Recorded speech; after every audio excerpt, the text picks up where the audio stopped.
இப்ப நம்ம பாக்கெட்ல அடைச்சு வருது இல்லையா, அந்த பொருள்ல ஒரு 3 விதமான கெமிக்கல் சேர்ப்பாங்க. அது சேர்க்காம எந்த பாக்கெட் உள்ள அடைக்கக்கூடிய பொருளையும் விற்க முடியாது. ஒண்ணு, இதை சொல்லிடணும்ன்றதுக்காக தான் நாங்க வந்து ஆன்டி ஆக்சிடென்ட். இந்த பாக்கெட்ல விற்கிறதுல, இந்த கடையில எல்லாம் வாங்குறீங்களா, எல்லா பொருளுமே எந்த பொருள் பாக்கெட்ல அடைச்சாலும் ஆன்டி ஆக்சிடென்ட் அப்படின்ற ஒரு பொருள் சேர்ப்பாங்க. அதுதான் வருஷமானாலும் கெட்டு போகாது. உங்களுக்கு நீங்க எத்தனை வருஷம் கழிச்சு அந்த பாக்கெட்டை பிடிச்சாலும் கெட்டு போகாம இருக்கும். அப்புறம் ஆன்டி ஃபங்கஸ், அது ஒரு கெமிக்கல். அது எதுக்கு சேர்க்கிறாங்க? ஃபங்கஸ்னா பூஞ்சைன்னு அர்த்தம். இப்போ ஒரு பொருளை உள்ளுக்குள்ள வச்சு 6 மாசத்துல கெட்டி போக கூடாதுன்றாங்க, அதுல பூஞ்சை படிஞ்சிரும். அந்த பூஞ்சை படியக்கூடாதுன்றதுக்காக ஆன்டி ஃபங்கஸ் கெமிக்கல்.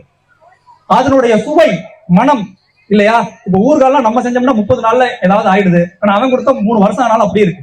அப்ப நைட்ரஜன் பிளஸிங், இந்த பாக்கெட்ல பாத்துருக்கீங்களா, எல்லா பாக்கெட்டுமே காத்து அடைச்ச பலூன் மாதிரியே இருக்கும். பாத்துருக்கீங்களா சிப்ஸ் பாக்கெட்லாம்? அது காத்து கிடையாது. நம்ம கிராம மக்களுக்கு யாருக்குமே தெரியறது இல்ல.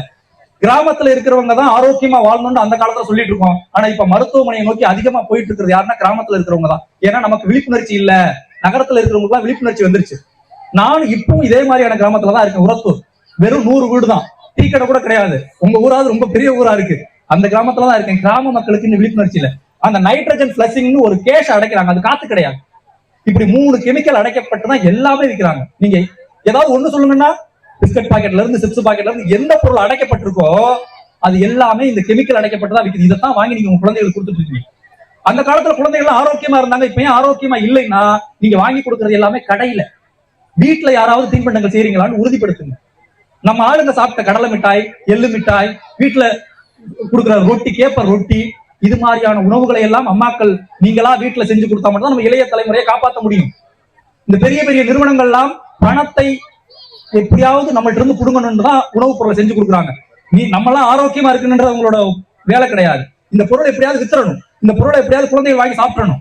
ஏன் நான் ஆரோக்கியத்தை சொல்றேன்னா, போற இடங்கள் எல்லாம் ஆரோக்கியமா இல்லைன்னு வச்சுங்களேன், நம்ம படிப்பை கூட படிக்க முடியாது இல்லையா. அப்ப ஆரோக்கியம் தான் ரொம்ப முக்கியம். அப்ப ஒண்ணு நீங்க தெரிஞ்சுக்குங்க, கடைகள்ல விற்கிற பொருள் எதுக்குமே கெமிக்கல் இல்லாம உங்கள்கிட்ட வந்து சேர்றது இல்ல.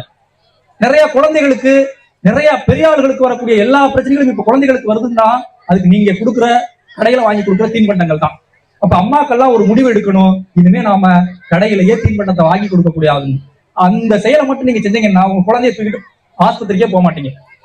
யாராவது செஞ்சு பாருங்க, நான் அடுத்த வருஷம் இதே மாதிரி வர்றேன், யாராவது ஒருத்தவங்க சொல்லுங்க, அவங்களுக்கு மிகப்பெரிய பரிசு தர்றேன். நீங்க சொன்ன மாதிரி என்னோட குழந்தைக்கு கடையில இருக்கிற எதுவுமே நான் வாங்கி கொடுக்கல, இந்த 1 வருஷமா என் குழந்தை ஆஸ்பத்திரிக்கே கூட்டிட்டு போடுன்னு நீங்களே சொல்லுவீங்க. இதைத்தான் நான் எல்லா இடத்துலயும் சொல்லிட்டு இருக்கேன். ஏன் குறிப்பா கிராமத்துல இருக்கக்கூடிய பெண்களுக்கு சொல்றேன்னா, அவங்கதான் ஆரோக்கியமான குழந்தைகளை வளர்த்தார்கள். இப்ப அவங்கதான் அதிகமா ஆரோக்கியம் இல்லாத குழந்தைகளை வளர்த்துட்டு இருக்காங்க. என்ன கேட்டாலும் கடையில வந்து வாங்கிட்டு வந்துடுறது.